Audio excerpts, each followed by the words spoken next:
suis dit, ça y est, je commence à me faire connaître dans le secteur où je suis. Je me suis clairement dit, allez, encore une aventure, encore quelque chose qui va me donner encore ce coup de boost en fait. C'est quelque chose qui va être ouf, mais je vais le faire. Mais j'avais une problématique. Beaucoup de clientèle venait de très loin. Ce qui fait que je me suis dit que de me rapprocher d'un secteur où il y a le transport, où il y a une gare, serait peut-être une facilité pour la clientèle qui vient me voir.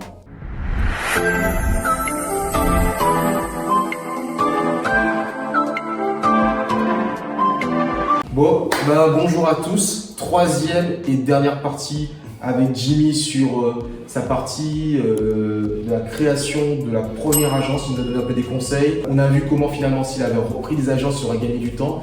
Donc là, aujourd'hui, on va parler de ta création de la deuxième agence avec ce que tu as appris déjà sur la première agence. Donc, c'est-à-dire que tu as forcément fait d'autres moves, d'autres stratégies. Et donc, pour ceux qui étaient là, donc je rappelle, il y a deux parties de vidéo avant avec Jimmy. Donc, Jimmy, lui, c'est un chef d'entreprise qui est situé en Île-de-France, à Étampes, et qui, justement, dirige des auto-écoles.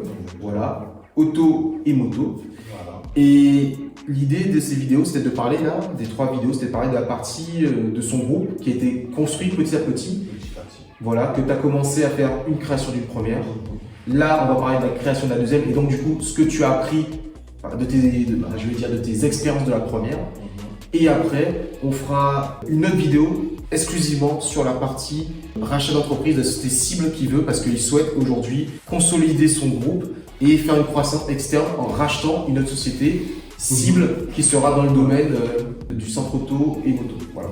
Donc, Jimmy, pourquoi avoir encore créé une agence? Pourquoi? Comment et avec qui? Alors, pourquoi avoir créé une deuxième agence? Parce qu'en fait, la première agence, c'était à une certaine distance de chez moi. Je me suis dit, ça y est, je commence à me faire connaître dans le secteur où je suis. Mais j'avais une problématique qu'il fallait que j'essaie de trouver une solution.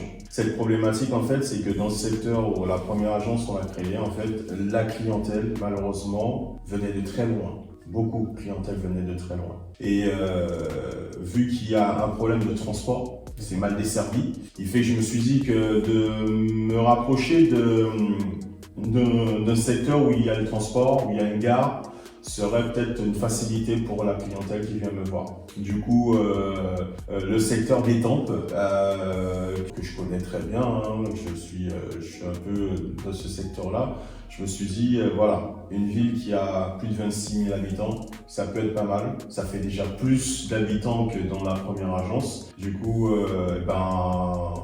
on va tâter le coup. Okay. J'ai la gare qui est à côté, proximité, facilité par rapport à ce côté transport, RER, le bus et tout. Mais surtout aussi plus d'habitants, plus de clientèle. Okay. Mais du coup, tu avais fait quand même une petite étude de marché, tu avais regardé combien de concurrents tu avais sur le secteur, est-ce que tu as regardé au niveau des prix qui étaient proposés, et qu'est-ce qui te dit, on va créer ici, vu que c'était une création. Pourquoi tu t'es dit qu'on crée ici? Pourquoi ce local? Parce que du coup, on est dans ton local à Étampes. Pourquoi tu t'es dit tout ça en fait? Ici, parce qu'en fait, comme je disais, bon, déjà au niveau de la concurrence, au niveau de l'étude du marché, nous sommes pratiquement à 7 auto-écoles. 7 auto-écoles ici. 7 auto-écoles pour 26 000 habitants. D'accord, 7 auto-écoles sur Étampes. Et il y a d'autres auto-écoles dans les autres villes d'à côté. Mais sur Étampes, nous sommes 7 auto-écoles. Or que Pithiviers, tu vois, on a 9 000 habitants. Et ça s'est réduit un petit peu. Hein. Et on est à 5 auto-écoles. Ah d'accord, ok. Donc finalement, c'est peu par rapport à... Je me suis dit ça, voilà. D'accord. Okay. Voilà, il y a des parts de marché. Il y a encore quelque chose à gratter. Okay. Un secteur où aussi au niveau de toujours l'étude du marché, beaucoup de collègues auto-écoles en ligne qui s'implantent. Hein, avec des tarifs très intéressants, très compétitifs. Et du coup, en fait, je me suis clairement dit, allez, encore une aventure, encore quelque chose qui va me donner encore ce coup de boost, en fait. C'est quelque chose qui va être ouf, mais je vais le faire. Parce que j'ai encore cette force, j'ai encore cette énergie. Et je dis, pour moi, il y a un marché à prendre en fait. Donc tu es allé parce que tu as vu qu'il y avait encore des parts de marché à Il y a conquérir, des mal opportunités. Ok, il y a des opportunités, donc tu as fait ton analyse. Voilà. Et du coup, tu es allé avec les mêmes associés ou Alors là, au niveau de la composition du capital social? Alors là, en fait, là, j'ai changé un petit peu mon fusil d'épaule. D'accord. Je me suis dit que bon, je suis associé avec ma compagne, qui est mon bras droit fort, hein, qui m'aide énormément dans mes projets. Et ben, je vais la mettre sur le projet avec moi. On sera que deux. Parce qu'avec notre associé, c'était devenu un peu compliqué, on ne voit pas d'aboutissement dans tout ça. Et ben, du coup, allez, on se met à deux et on avance sur ce projet.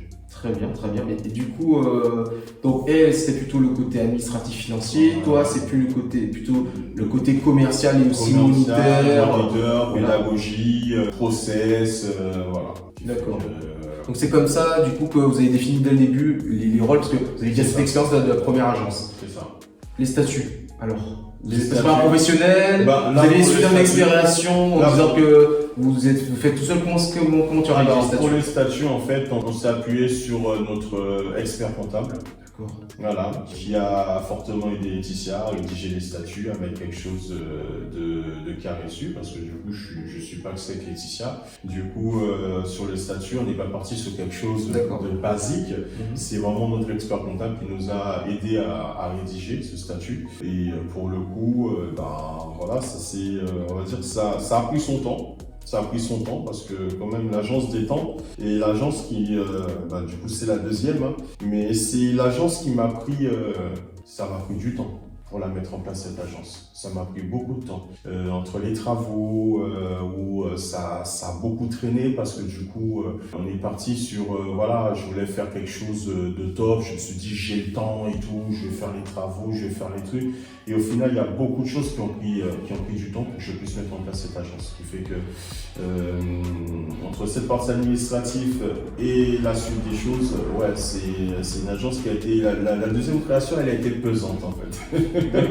mais ce que je retiens, c'est que tu es un entrepreneur comme certains ne font pas tout ça, mais tu apprends de tes expériences en tout cas. Ah oui, tu sais que les statuts, il y avait eu des soucis dessus parce que vous étiez allé tout seul sur internet. Là, tu es passé avec un expert comptable. Tu t'es dit, je vais passer par un professionnel qui va justement m'accompagner. Donc là, tu es allé dessus.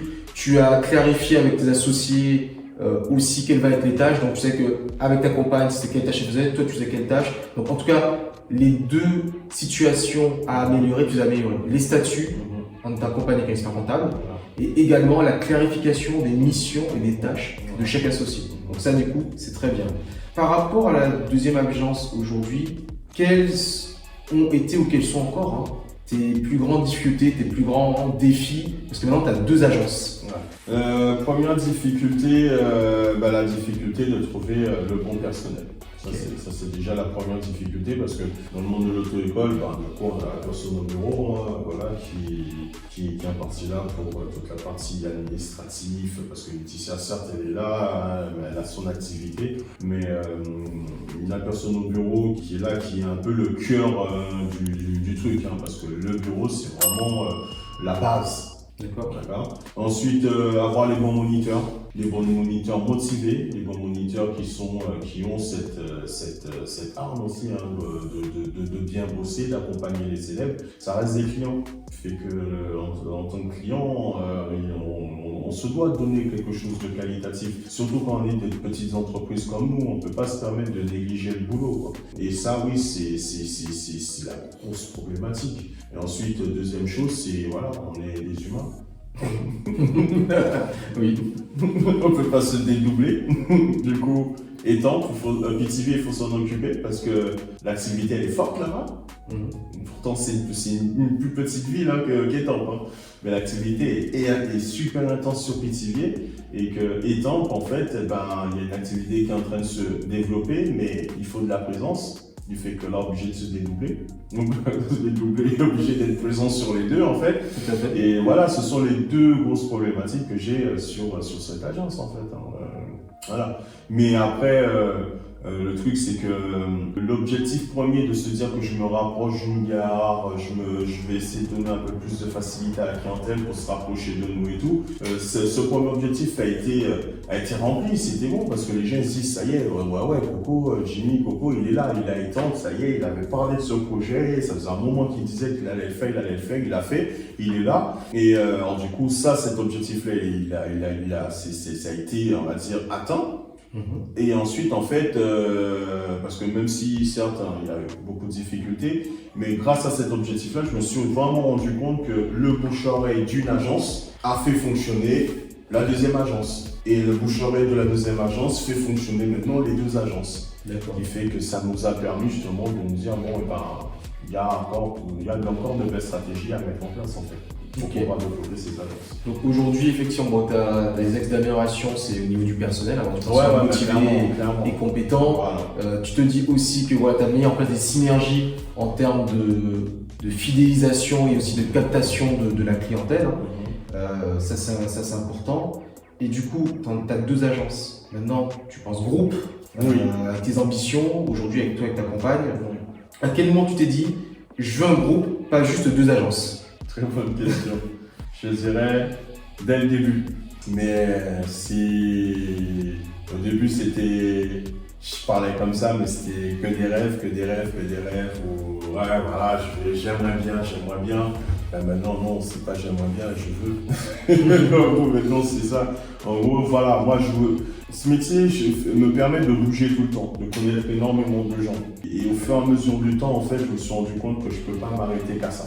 J'ai besoin de plus pour continuer et les gens, quand je les vois tout le temps, ça me donne encore plus envie parce que je rajoute une pierre à leur édifice tout le temps. Et je me dis que des gens comme ça, il y en a partout, il y en a dans tous les secteurs et que si j'arrive à avoir un personnel qui soit du même avis que moi, qui soit dans le même mindset et qu'on peut s'implanter plusieurs endroits et apporter ce truc-là aux gens parce que il y a une chose que je dis souvent, peut-être d'autres collègues d'autres collègues ne le voient pas comme ça, mais moi je le vois comme ça. Les élèves qui sont en difficulté, qui sortent de d'autres auto-écoles, que peut-être l'expérience s'est mal passée ailleurs, ok, ça arrive dans tous les cas. Mais quand ils viennent chez moi, pour moi, c'est du pain béni. D'accord. Et quand je dis c'est du pain béni, en fait, c'est que vraiment pour moi, le boulot, la personne, elle a déjà des acquis, elle a déjà des trucs. Moi, j'ai juste à rajouter mon petit grain de sel. C'est quand on fait la cuisine, et ben voilà, toi, tu vas me faire une recette et tout, et moi, je vais juste prendre une petite cuillère de goûter et je vais attends. Je vais te mettre ça, et regarde maintenant, goûte. Ah, c'est top. Et ben voilà, moi je rajoute mon petit truc et j'arrive à faire quelque chose de bien. Et maintenant, en fait, je me dis, bon voilà, faire un groupe, c'est d'apporter ça ailleurs. J'ai mon expérience, j'ai ma connaissance, j'en ai bouffé du terrain. Et ça, j'ai envie de donner ça ailleurs en fait. Alors créer un groupe pour pouvoir avoir toute une équipe qui apporte tout ce truc-là avec moi, qu'on puisse activer cette machine un peu ailleurs. Et ben oui, d'accord, je veux. Ok, donc du coup aujourd'hui, j'ai envie de te dire, t'as un pivot là, tu as un moment stratégique encore avec cette... du coup, tu ne vas pas créer une troisième société. Maintenant, tu vas te dire que tu veux aller plus vite, tu vas reprendre du coup pour cette troisième unité en faisant ce qu'on appelle une croissance externe. Donc, tu consolides ton groupe et tu fais de la croissance externe en rachetant justement la société qui est cible. Alors, moi, ce que je veux savoir, avant qu'on fasse après l'interview spécifique sur cette société cible, est-ce que toi, c'est plus pour plus de chiffre d'affaires ou pour plus sécuriser ton groupe ou pour être moins dépendant de tes associés ou plus de contrôle? Pourquoi finalement cette troisième société que tu aurais au sein du groupe?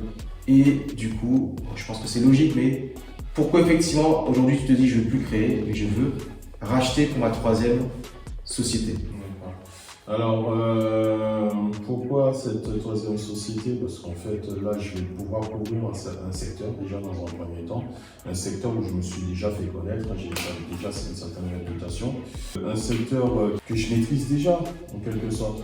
Je maîtrise ce secteur-là, ça fait déjà 5 ans que je suis dans le secteur, alors je le connais, je le maîtrise et je me dis, oui, je peux apporter quelque chose. Et pourquoi maintenant du rachat qu'une création? En fait, la création, j'ai vu.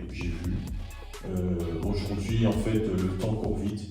Quand je vois que le temps ça m'a pris pour chaque entreprise, je me dis un rachat ça peut aller vite, mais surtout aussi que ça va me permettre, en ayant en quelque sorte de bons conseils, un bon accompagnement, une bonne analyse et tout, je veux savoir où je mets les pieds directement, qui fait que c'est un gain de temps pour moi.